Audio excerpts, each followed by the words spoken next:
الشیطانirrajیم بسم اللہ الرحمن الرحیم السلام علیکم یا حجت اللہ فی عرض ہے۔ جی تو ناظرین، جس حجت خدا کو روز سلام کرتے ہیں، آج ہے ان کی ولادت کا دن۔ سب سے پہلے تو تمام مومنین مومنات کو حجت خدا کے ظہور پر بہت بہت مبارک ہو۔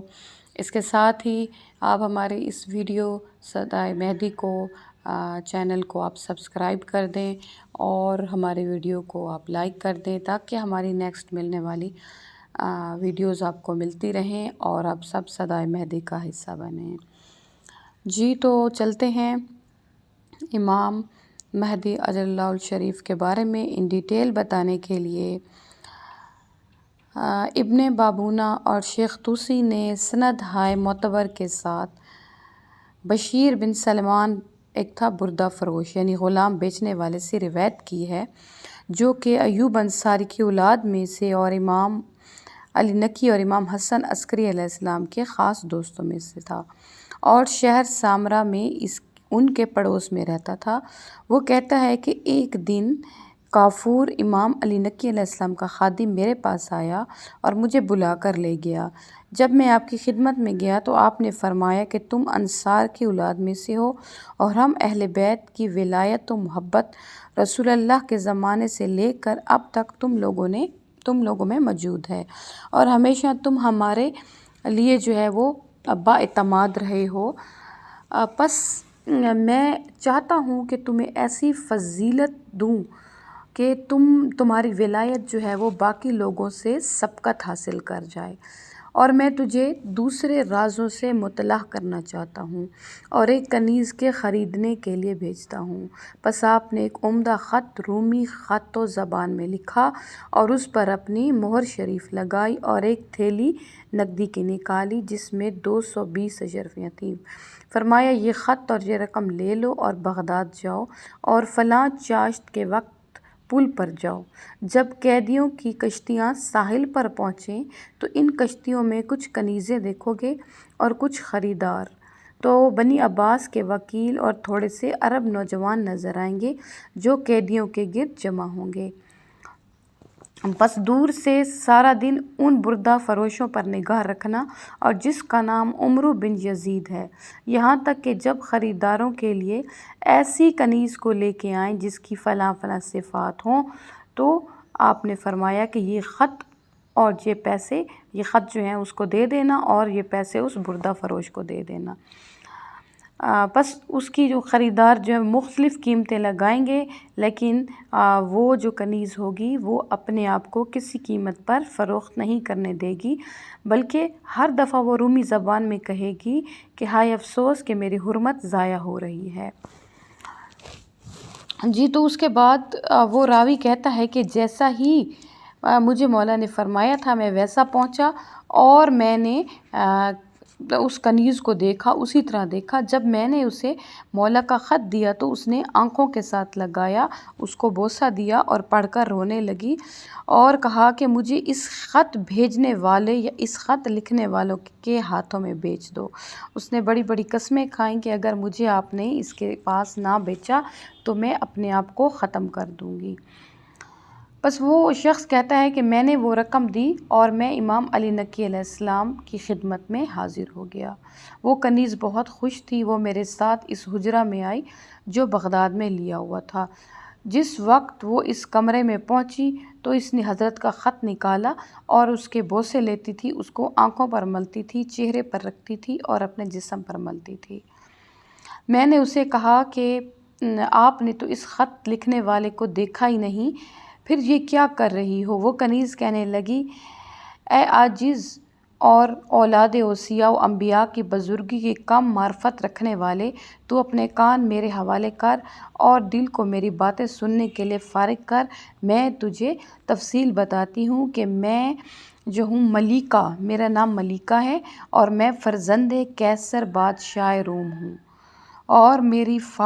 والدہ جو ہیں وہ شمعون بن حموم ہیں جو کہ حضرت عیسیٰ علیہ السلام کی اولاد میں سے تھے۔ تو وہ اپنے بارے میں ساری ڈیٹیل بتاتی ہے کہ میرا دادا جو ہے وہ میری شادی میرے چچا زاد سے کرنا چاہتا تھا، وہاں سے جو ہے وہ جناب فاطمہ زہرا السلام علیہ کو خواب میں دیکھا ہے،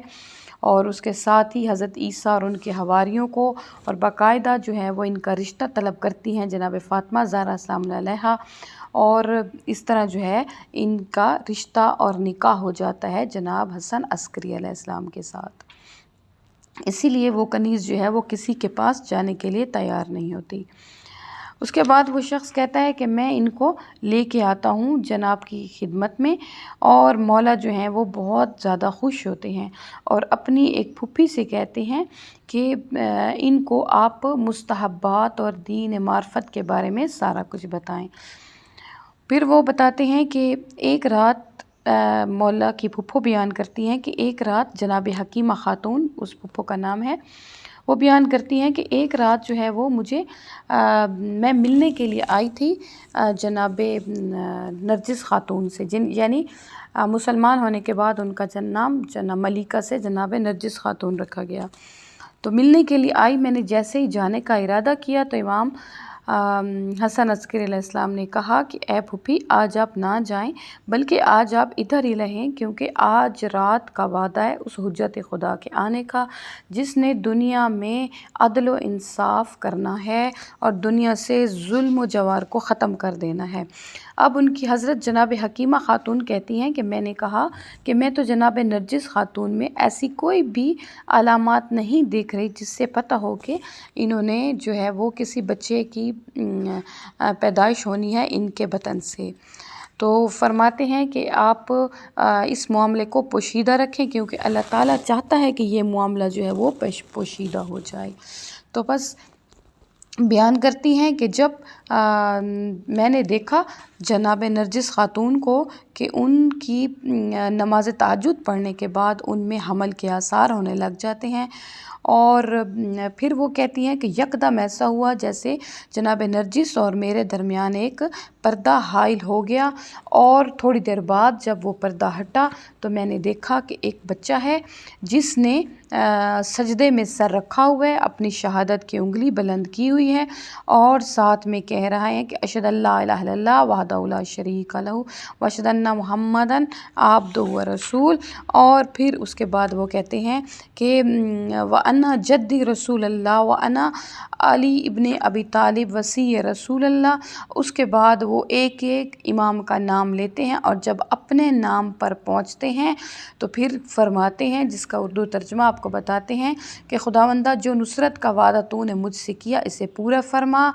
اور میرے امر و خلافت و امامت کو تمام کر، اور دشمنوں سے انتقام لینا جو ہے وہ ثابت کر دے میرا، اور میرے ذریعے سے زمین کو عدل و انصاف سے پر کر دے۔ پھر یہ بھی فرماتی ہیں جناب حکیمہ خاتون کہ امام حسن عسکری علیہ السلام کے زمانے میں 40 دن میں ایک مرتبہ ان کی خدمت میں حاضر ہوتی تھی، یہاں تک کہ میں نے حضرت کی وفات سے چند دن پہلے ان سے ملاقات کی تو میں نے جناب عصر علیہ السلام کو مکمل مرد کی شکل صورت میں دیکھا اور پہچان نہ پائی، اور اپنے بھتیجے سے عرض کیا کہ یہ شخص کون ہے؟ آپ فرماتے ہیں کہ میں ان کے پاس بیٹھوں، فرمائی یہ نرجس کا بیٹا اور میرے بعد میرا خلیفہ ہے، اور ان قریب تمہارے درمیان سے میں جانے والا ہوں، پس تم اس کی بات کو قبول کرنا اور اس کے حکم کو ماننا۔ اس کے بعد حضرت امام حسن عسکری علیہ السلام جو ہیں وہ اس عالم سے کوچ فرما جاتے ہیں، تو جناب عصر علیہ السلام سے میری ملاقات ہوتی ہے، اور میں جس چیز کا ان سے سوال کرتی وہ مجھے خبر کرتے، اور کبھی میں سوال کرنے کا ارادہ کرتی تھی وہ اس سے پہلے ہی مجھے بتا دیتے تھے۔ اسی طرح جب امام حسن عسکری علیہ السلام کی جنازے پڑھانے کا ٹائم آیا تو مختلف لوگ آگے آئے، تو اسی طرح امام کے ایک چچا تھے جو کہ حضرت صاحب العصر علیہ السلام کے چچا، آگے آ کے انہوں نے نماز جنازہ پڑھانا چاہی، تو انہوں نے دیکھا کہ ایک بچہ جو ہے جس کا سن جو ہے 4-5 سال ہے وہ آگے آیا، اور اس نے کہا کہ جو امام ہوتا ہے وہ ہر عمر میں جو ہے وہ صاحب الامر ہوتا ہے، تو اسی لیے امام کا جنازہ امام ہی پڑھاتے ہیں، تو اپنے بابا کا جنازہ میں پڑھاؤں گا۔ یہ تھے جناب حجت القائم کے پیدائش کے واقعات۔ اور آپ کے جو اسماء ہیں اور القاب ہیں، بقیت اللہ ہے، اور اس کے علاوہ حجت اللہ ہے، بقیت اللہ فی ارض ہے۔ اس طرح آپ کے بے تحاشا جو ہیں وہ القاب ہیں، اور پوری جو زمین ہے اور زمین پر جو سلسلہ چل رہا ہے وہ سب جو ہے اس حجت خدا کے ایک سانس کے سلسلے میں چل رہا ہے۔ آج کے دن کا صدقہ اللہ تعالیٰ حجت خدا کا جلد از جلد ظہور فرمائے، ان کے ظہور پر نور سے ہماری آنکھوں کو سرمگین کرے، اور ہمارا اور ہمارے اولادوں کا شمار حجت خدا کے دوستوں میں ہو اور ان کے معاون مددگار میں ہو۔ اللہم صلی علی محمد و آل محمد وعجل